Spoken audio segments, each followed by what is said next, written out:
There's some fundamentals that we need to discuss, and these are the foundational pieces that we all need to plant our feet solidly upon. There are three definitions that get a little bit confusing for people, and we just need to make sure we're clear for our sessions and our discussions what we mean by these. Every organization needs to be clear on what they mean by these three terms, and we will make sure that we're clear for our sessions on what we mean. One of them, what's a project? Another one, what is project manager? And another one, what is project management? What's a project? We hear that term a lot, and everybody goes, oh, I know what a project is. We need to be very clear about that in our organizations. There's some confusion from time to time, and we'll mention that here in just a moment. A project is a temporary, one-time undertaking that has a definable goal, has interrelated dependencies and activities and tasks, is finite in duration. It stops somewhere, it starts somewhere. These things are over with. Ongoing work in an organization just keeps going on and on and on. Projects stop. Sometimes they seem like they will never stop. They seem like they have a life of their own, they go on forever, but they at some point do finish.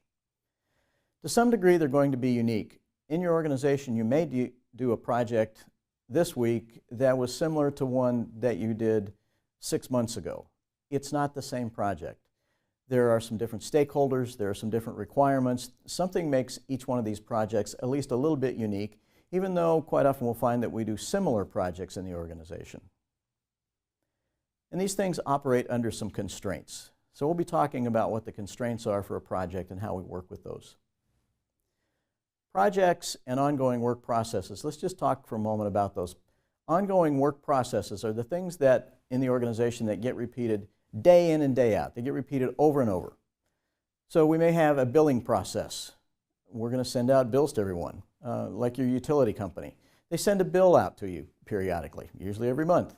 That comes in form of paper, or most of the time now it comes electronically. But that happens every month. They have a process to do that, to get that bill out to you.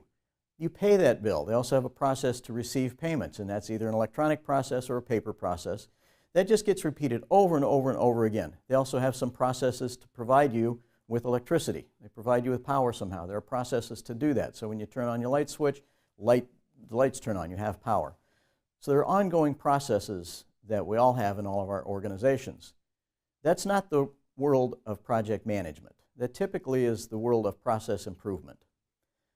What we're looking at with project management, these are things that start, they stop, they have some definitely definable goals, and we have a set of tools for these. We have a process to go through to get a project done, and we have a set of tools that we use to do projects. So we'll be talking about those as we go through these sessions. One of the things about a project is the constraints. We have scope, quality, cost, and time targets that we're going to shoot for. Scope, how big is this project? What does it include? Quality, how good does this thing have to be? Every project has some quality requirements in there. You can think even around your house. You're going to do a project, a simple project just to paint one of your rooms in your house. Like my brother-in-law. He just thinks all you have to do is get a paint roller and sort of get close to the doorway, sort of get close to the ceiling, and just paint the wall with the roller, and that's going to be good enough. And he also thinks that to paint a room, you probably need to dip the roller in that little paint tray one time, and then just start rolling the place. And so there's a little bit of paint at the beginning, and there's no paint by the time he's done. And then he says, well, how come you paint so much better than I do? Well, he just has a different quality requirement of this thing. Every project will have quality requirements throughout the whole project. Cost. Once we figure out how big the project is and how good it has to be, then we're going to figure out, well, to do that, it's going to cost this much money, and it will take this amount of time. We can put those four constraints into a little diagram like this. When we start a project, we'll start with one of these things. If you're going to teach everybody in the organization one thing about project management, the thing to teach everybody is this. If you only have 5 minutes to teach everybody something, this is what everybody should learn.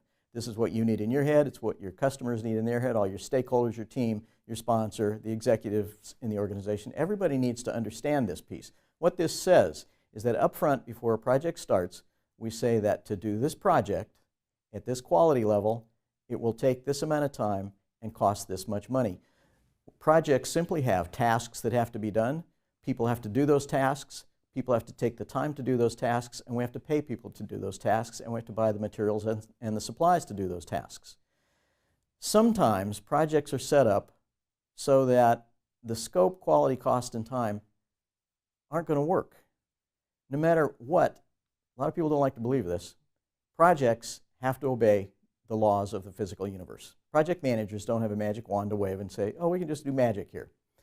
We have to all agree, the project manager, the sponsor, the key stakeholders, we have to all agree that yes, we can do that project at that quality in that time frame for that amount of money. You're not going to get the biggest project anybody could think of at the highest quality level in the industry next Tuesday afternoon for $250. That's just not going to happen. We have to make sure that these things are realistic. If something happens along the way, which it will, let's say the scope changes. Somebody says, oh, you know, while we're doing this project, we just realized there's something we need to add into the scope. That's not a problem. Not a problem at all. You don't just throw your hands up and run away screaming. You just say, happy to do that. Let me see how we'll do that. And all you need to do is go back and look at the scope, quality, cost, and time relationships and adjust 1, 2, or 3 of these other constraints so that we can have an increased scope. You can't change one of these things after we agree that they're all going to work together. You can't change one of these things without changing at least one of the others, maybe 2, or maybe sometimes all 3 of them. The Project Management Institute is the governing body for project management worldwide.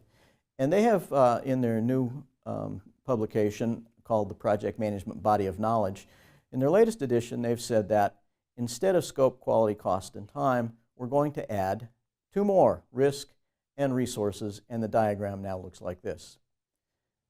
If we look at risks and resources, they really are a subset of the cost and time piece. We are going to talk about risks and resources in this series, and mostly we will talk about the relationship between scope, quality, cost, and time.